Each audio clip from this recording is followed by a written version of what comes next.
Admiral, this is an almost totally new enterprise. You don't know her a tenth as well as I do.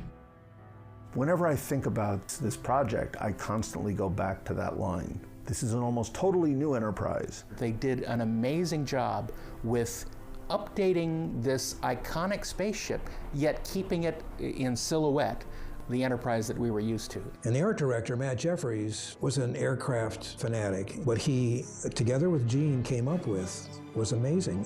And what you had was a saucer connected by a dorsal to an engineering section which went out to these warp engines. And Gene said, all of my ships have 2 engines. The systems are codependent, and that's what creates the warp field. When they moved on to actually doing a movie version, they did a couple of things. They changed the proportions of it, made it a little more sleek, and this was mostly the supervision of Richard Taylor and Andy Probert. And in the script, the ship was being upgraded. So Richard told me, he says, okay, you design the ship, but what I want to do is design the engines. What he came up with was kind of a really cool Art Deco look, and he thought it would be great to extend that with the various horizontal lines throughout the ship, and I thought that was a great idea. That's part of the Star Trek look that I think is kind of sets us apart visually from everything else. I was so impressed with sort of the design of it and the construction. It was a very sculpted type of work. It was a stunning model. It was just absolutely gorgeous with the paint job that Ron Gress and the other guys had done on it. I wanted to experiment with pearlescent colors, and you could get very subtle variations, pinks and greens and blues. They figured out an interesting way to break up the panels, and it gives us a sense of scale. I think that it was in that paint booth for 6 months. It just was a never-ending paint job. Trumbull and Richard Yursich did an unbelievable job of photographing the Enterprise in the dry dock. One of the great things that Doug Trumbull brought to the project was this idea of that the Enterprise should be self-lit. If you assume that a spaceship is kind of in the solar system, the sun is there somewhere, so you've got a key light. In this movie, we're nowhere in the solar system. There is no sun. And the source of illumination, I think, has to be the Enterprise itself. When Doug Trumbull came onto the show, he did an inspection of the Enterprise miniature. And so he had this little pen light, and he would walk around the model, and he would put the pen light at different parts of the model and shine it up. And he came up with these different places where lights should be embedded in the ship itself. Once we had justified it with a few little lights shining on itself, then we felt we could, well, we'll put about 10 times as many little flecks of light as though there are sources of light which are completely fake, which gave it scale, because there's no one big light, there should be hundreds of small lights.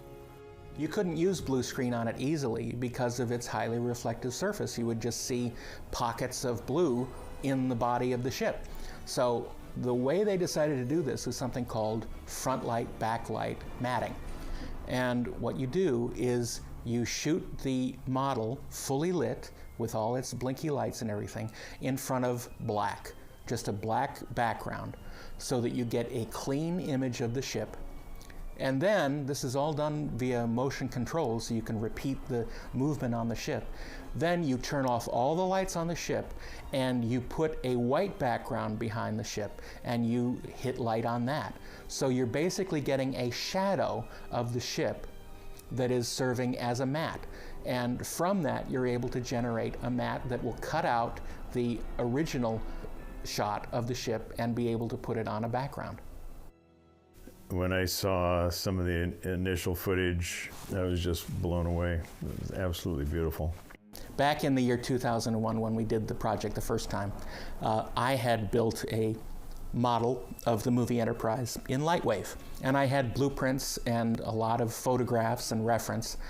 It was from that the folks at Foundation Imaging took that model and they basically took the sections that we were going to see the closest and they did their magic on it.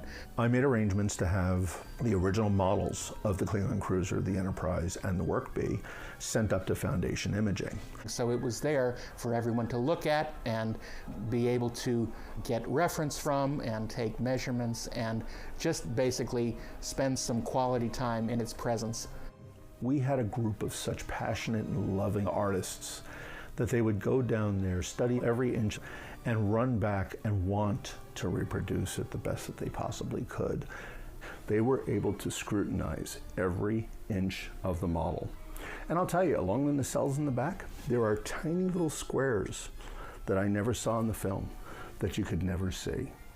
And there's other places that you can just barely make out details that were never seen, but those needed to be right in our model, because I wanted the model makers or anyone else who saw this to know that we got it right. It helped get the digital model to look as close as possible as we could do at the time. The first time I met Doug Trumbull, I was able to show this animation that I'd done. I was really nervous showing it to him because I didn't know what he was going to think. And he said, "Yeah, that's it. That's pretty darn good to me." Over the intervening years, I took that model, I rebuilt it completely, section by section, got it as close as possible to every detail on the original model. It's from that that we are working from on this project, and we were able to bring it into our other rendering programs and get it to look perfect for the shots that we were doing, and I'm really happy with how it's turned out. You know, whenever there's a poll of what's your favorite starship, most likely the motion picture enterprise gets top billing on that. We got it done, and very proud of it. I'm really happy with how it's turned out, and it's great to see the Enterprise looking as good as ever.